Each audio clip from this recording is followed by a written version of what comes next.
দুর্দান্ত, অসাধারণ, ঐতিহাসিক, অবিশ্বাস্য।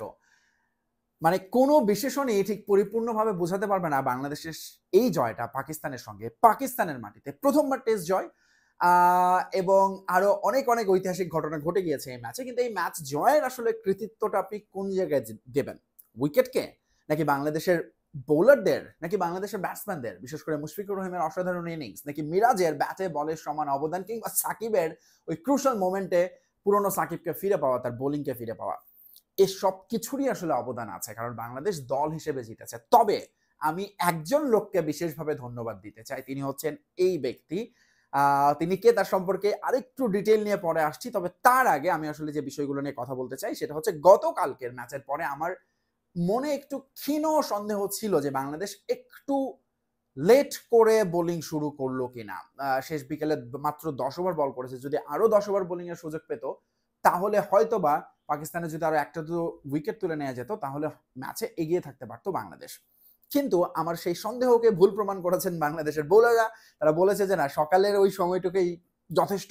লাঞ্চের আগেই মোটামুটি পাকিস্তানকে ধসিয়ে দেওয়া গেছে। রিজওয়ান শুধু এক প্রান্ত আগলে খেলছিলেন, কিন্তু বাংলাদেশের বোলাররা on the spot Shakib, Miraz যেভাবে বল করে গেছেন এবং পাকিস্তানের মানে দুর্দান্ত ব্যাটিং লাইন আপ, স্পিনের বিপক্ষে, কোয়ালিটি স্পিনের বিপক্ষে অবশ্যই পাকিস্তানের ব্যাটিং লাইন আপ আগেও কয়েকবার প্রশ্নের মুখে পড়েছে এবং বাংলাদেশের সঙ্গে ঠিক সেটাই হলো তাদের। এবং ঘুরে ফিরে এই প্রশ্নটা আসছে যে পাকিস্তান কেন দলে কোনো কোয়ালিটি স্পিনার, তাদের একজন জেনুইন স্পিনারকে রাখেনি।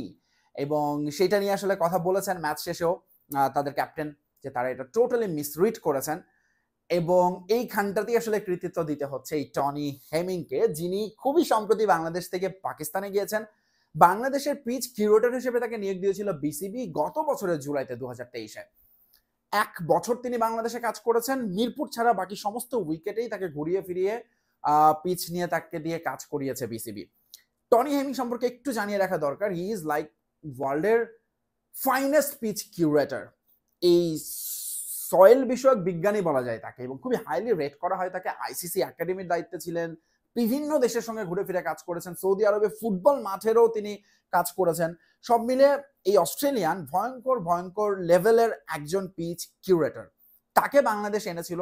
দ্যাট ওয়াজ অ্যান এক্সিলেন্ট, আমি বলবো যে একটা খুব চমৎকার একটা নিয়োগ ছিল বাংলাদেশের ক্রিকেটে। কিন্তু তিনি 1 বছরের বেশি, 2 বছরের চুক্তিতে আসলো, 1 বছর পরে তিনি চলে যান পাকিস্তানে। এটা নিয়ে আসলে বেশ কয়েক রকমের মন্তব্য আছে। যেমন একটা হচ্ছে তাকে এখানে কাজ করতে দেওয়া হয়নি, বাংলাদেশের চিফ কিউরেটর যিনি গামিনীর সঙ্গে তার বনিবনা হচ্ছিল না, কিংবা এক পক্ষ চায়নি তিনি থাকুক। তবে যেটা আরো বেশি বিশ্বাসযোগ্য তথ্য আমার কাছে, সেটা হচ্ছে যে পাকিস্তানে ওই সময় জেসন গিলেসপি এসে তিনি আসলে মূলত টনি হেমিংকে চেয়েছিলেন, এই অজিকে তিনি পাকিস্তানে নিয়ে যান। এবং পাকিস্তানে তিনি গিয়েছেন কিন্তু জাস্ট গত মাসের জুলাইতে, অর্থাৎ 1 বছর পরে তিনি জুলাইতে যান, পাকিস্তানে জয়েন করেন। এবং তার প্রথম অ্যাসাইনমেন্টে ছিল, ফার্স্ট অ্যাসাইনমেন্টে ছিল বাংলাদেশের সঙ্গে এই টেস্ট সিরিজের জন্য রাওয়ালপিন্ডির উইকেটটা রেডি করে, সেটা তিনি করে দিয়েছেন। এবং এই উইকেটটা পাকিস্তান খুবই কনফিডেন্স ছিল উইকেটটা দেখে, যে এটা একটা, বৃষ্টি হয়েছিল কিছুদিন আগে, উইকেট ঢাকা ছিল, তাদের পেসাররা এখানে 4 পেসার নিয়ে তারা খেলার সিদ্ধান্ত নিয়েছিল, এবং যেটা একেবারে বুমেরাং হয়ে গিয়েছে। কোনো স্পিনার না রাখার আক্ষেপ পুরো কয়েকদিন ধরেই তাদের মধ্যে ছিল, গত 5 দিন ধরে। এবং আরেকটা পয়েন্ট হয়তো চলে আসতে পারে যে ফার্স্ট ইনিংসে ডিক্লেয়ার করা পাকিস্তানের ভুল ডিসিশন ছিল কিনা। এটা এখন এসে হয়তো আমার কাছে, আপনাদের কাছে বা আমাদের কাছে মনে হচ্ছে যে হ্যাঁ, মেবি পাকিস্তান ডিক্লেয়ার করে, কারণ ডিক্লেয়ার করে ম্যাচ হারার ঘটনা পাকিস্তানের ক্রিকেট ইতিহাসে এটা মাত্র 3য় বার। সব মিলে টেস্ট ক্রিকেটেই 17বার এরকম ঘটনা ঘটেছে যে ফার্স্ট ইনিংসে ডিক্লেয়ার করে সেই ম্যাচটি হেরে যাওয়া। কিন্তু বাংলাদেশের সঙ্গে আসলে পাকিস্তান খুব বেশি কনফিডেন্ট ছিল যে প্রথমত এটা এনাফ রান, তাদের পেসাররা বাংলাদেশকে এর আগে অল আউট করে দেওয়ার মতো সক্ষমতা রাখে, সেই ভরসাই তারা করেছিল উইকেট দেখে।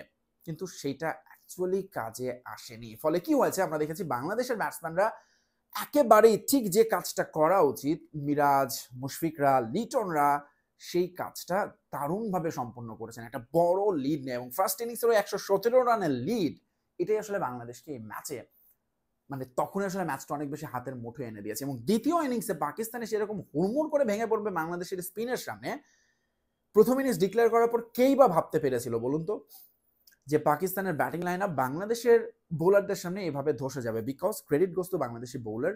অবভিয়াসলি উইকেট নিয়ে কথা হচ্ছে, টনি হেমিংকে নিয়ে কথা হবে, পাকিস্তানের উইকেট রিড করা নিয়ে কথা হবে, কিন্তু বাংলাদেশের বোলাররা যে দুর্দান্তভাবে তাদের কাজটা করেছেন সেটার ক্রেডিট পুরোপুরি কিন্তু বাংলাদেশ পাচ্ছে। ইনফ্যাক্ট নাজমুল হোসেন শান্তর জন্য এটা একটা দারুণ দারুণ অর্জন। বার্থডে বয় ২৬ বছরে পা দিলেন এবং তিনি বাংলাদেশের ক্যাপ্টেন হওয়ার পর দুইটা বড় সাফল্য, নিউজিল্যান্ডকে টেস্টে হারানো, পাকিস্তানকে টেস্টে হারানো তাদের মাটিতে, এবং বাংলাদেশের কিন্তু এটা পাকিস্তানের সঙ্গে প্রথম টেস্ট জয়, এবং সেটা কতবারের চেষ্টায়, 14 বারের চেষ্টায়, যেখানে 12 বারই বাংলাদেশ হেরেছে, একবার শুধু ড্র হয়েছিল। ওই 12 বারের মধ্যে 6 বার আবার হেরেছে ইনিংস ব্যবধানে। অর্থাৎ পাকিস্তানের সঙ্গে টেস্ট জয়টা বাংলাদেশের এখনো দুটো দলের সঙ্গে বাংলাদেশ টেস্ট জিততে পারেনি, সাউথ আফ্রিকা এবং ইন্ডিয়া।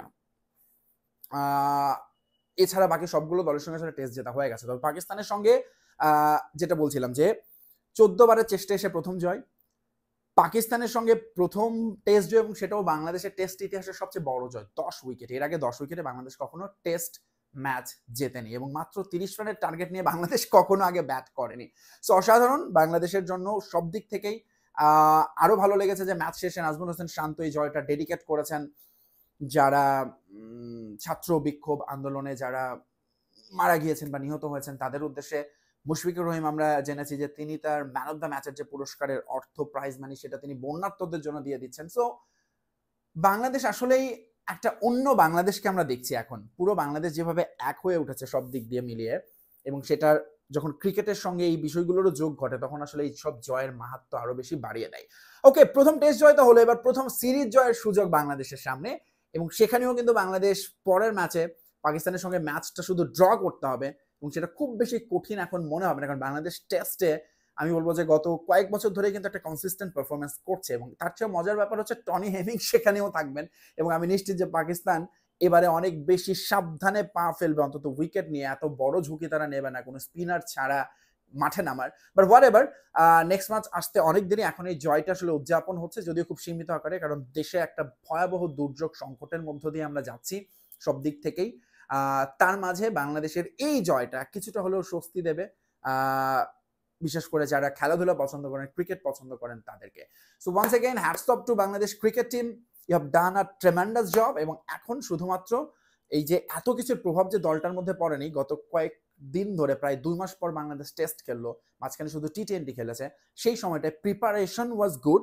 বাংলাদেশ দলের বেশিরভাগ ক্রিকেটার, এই টেস্ট টিমের বেশিরভাগ ক্রিকেটার নিজেদেরকে প্রস্তুতির মধ্যে রেখেছিলেন, এবং সেটাই কিন্তু কাজে আসলো এই ম্যাচে। সো প্রসেসটা ঠিক রাখা খুব জরুরি, এবং একটা সিস্টেমের কথা যেটি বলা হয়, ক্রিকেট প্রপার সিস্টেম, সেটাও আসলে সবসময় থাকাটা যে কতটা আপনাকে এরকম সাফল্য এনে দেয় সেটার কিন্তু প্রমাণ হচ্ছে বাংলাদেশের পাকিস্তানের সঙ্গে টেস্ট সিরিজ জয়।